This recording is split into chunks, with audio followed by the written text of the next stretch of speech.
قرآن مقدس نے 50 سال کے بعد کی بات بھی قرآن مقدس میں آج بھی محفوظ ہے، اور وہ محفوظ اس لیے ہے کہ برادران اسلام قرآن کہہ رہا ہے، دوسرا پارہ ہے، سورہ بقرہ ہے، رب ارشاد فرما رہا ہے یا ایھا الذین آمنوا استعینوا بالصبر والصلاۃ،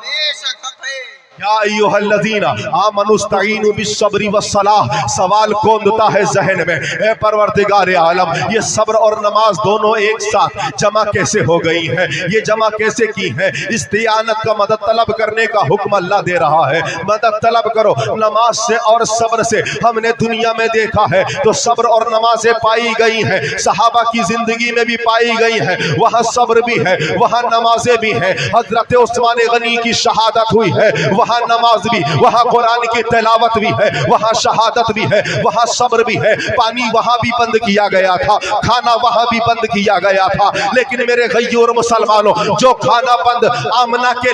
جو کھانا بند فاطمہ کے لال پر کیا گیا ہے، علی کے شیر پر کیا گیا ہے، 72 نفوس قدسیہ پر کیا گیا ہے، جو خانوادہ رسالت کے چشم و چراغ پر جو کھانا بند کیا گیا ہے، وہ بند کہیں اور نہیں کیا گیا، اس لیے کہ حضرت عثمان غنی رضی اللہ تعالیٰ کی شہادت وہ مدینے کے اندر ہوئی ہے، لیکن یہاں بے وطنی پر ہوئی ہے، سرزمین عراق پر ہوئی ہے، وہاں بچے بھی ہیں، وہاں یہ بھی دیکھنا ہے کہ میری شہادت کے بعد میں میرے بچوں کی بھی شہادت ہو جائے۔ میری شہادت میں انہوں نے اپنی نظروں کے سامنے اپنے بچوں کو شہید ہوتے دیکھا، اور ان کو یہ بھی پتا تھا کہ میری شہادت کے بعد میں ان خیموں کو جلا دیا جائے گا، خانوادہ رسالت کی ان دو شیزاؤں کے سروں سے چادروں کو اتارنے کی ناپاک کوششیں کی جائیں گی، انہیں پریشان کیا جائے گا، انہیں ذلیل کیا جائے گا۔ اتنا بڑا صبر و شکر کا دامن پکڑ کر حضرت امام حسین ڈٹ گئے کربلا کی سرزمین پر۔ اس سے پتا چلا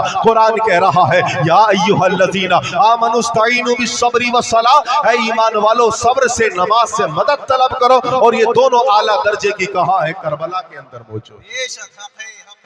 اب قرآن نے بتایا کہ نہیں کربلا کے بارے میں، اب اس بات کو میں آپ کے سامنے بڑی تفصیلاً ذکر کروں گا انشاءاللہ تبارک و تعالی، لیکن ایک بات جو قابل توجہ اور بڑے غور سے ہم کو یہ چیز سننے کی ضرورت ہے۔ آپ نے اتنا بڑا انتظام اور اہتمام کیا ہے، اور اس محفل پاک سے اتنے بڑے انتظام کے بعد بھی اگر ہم امام حسین رضی اللہ تعالیٰ کی قربانی کی اصل وجہ اور اس کے اصل سبب تک اگر نہ پہنچ پائے تو پھر ہمارا یہاں پر حاضری دینے کا مطلب کیا رہ جاتا ہے؟ یہاں پر مسلمانوں کی ایک بڑی جماعت ہے، یہ وہ مائیں اور بہنیں بھی ہیں جن کے یہاں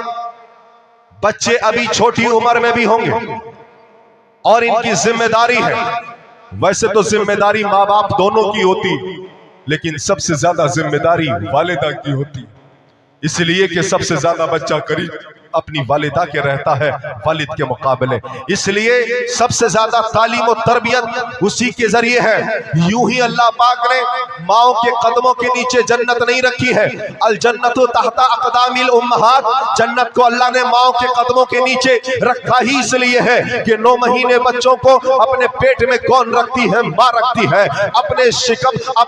اپنے سینے سے جو دودھ پلا کر اسے توانا کرتی ہے تو ماں کرتی ہے۔ اور غیور مسلمانوں، یہیں تک بس نہیں بلکہ گیلے پر خود سو کر سوکھے پہ بچوں کو سلا کر یہ بات کی ترغیب دلاتی ہے کہ دیکھو سب سے زیادہ قریب اولاد کے ماں ہوتی ہے، اسی لیے ماں کی سب سے زیادہ بات ماننے والے اولاد ماں کی طرف زیادہ راغب ہوتی ہے، یہ فطرت کا تقاضا ہے۔ تو پتہ یہ چلا اس کی ذمہ داری زیادہ ہے کہ جب وہ اپنے بچوں کو کوئی تعلیم سکھائے، کوئی تعلیم دے، تو وہ کسی فلمی ایکٹر یا ایکٹریس کی بات نہ بتائے، اسے کسی کرکٹر کی بات نہ بتائے، وہ کسی ماڈل کی بات نہ بتائے، وہ کسی ڈرامہ ٹیون کی بات نہ بتائے۔ اگر اسے بتانا ہے تو فاطمہ الزہرا کی بات بتانا ہوگی، حضرت زینب کی بہادری بتانا ہوگی کہ کربلا کے میدان میں بھائی کا کٹا ہوا سر الگ نیزے پر ہے اور اس کے جسم کے ٹکڑے الگ ہے، اور محمد حضرت زینب کے اپنے خود کے بیٹوں کے